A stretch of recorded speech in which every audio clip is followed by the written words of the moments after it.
There we go. Thank you, Mr. Chairman. You know, it's interesting, and thank you very much. You're doing a great job. I'm enjoying just watching, actually. I was going to just yield my time to a Republican, and it's much more entertaining.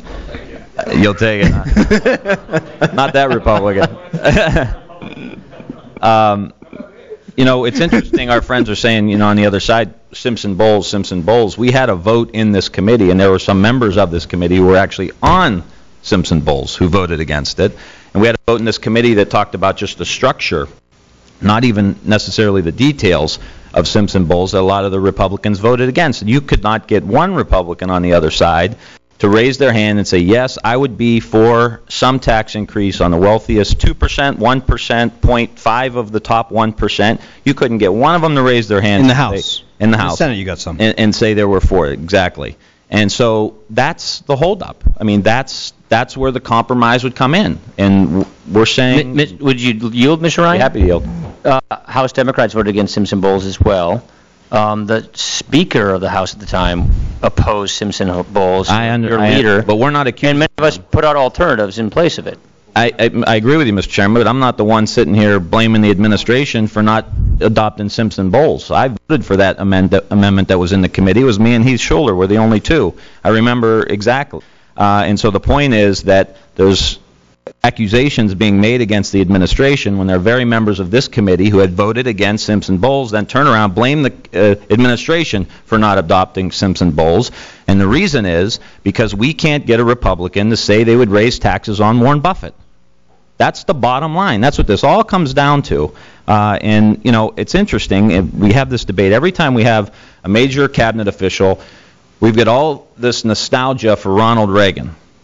So I had to do a little homework here. Tax Equity and Fiscal Responsibility Act of 1982, tax increase by Ronald Reagan. Highway Revenue Act of 1982, tax increase by Ronald Reagan. Social Security Administration of 1983, tax increase by Ronald Reagan. Deficit Reduction Act of 1984, tax increase by Ronald Reagan. Consolidated Omnibus Budget Reconciliation Act of 1985, tax increase by Ronald Reagan. Omnibus Budget Reconciliation Act of 1985, tax increase. Superfund amendments, tax increase. CR in 87, tax increase. Omnibus Budget Reconciliation Act of 1987, tax increase. Continuing Resolution 1988, tax increase by Ronald Reagan, which we now look back and say that was a fairly responsible thing to do.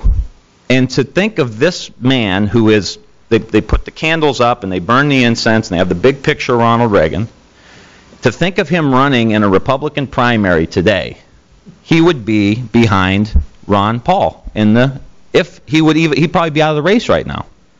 I mean, we got to think about this when we're talking about how we're all going to sit down and figure this out.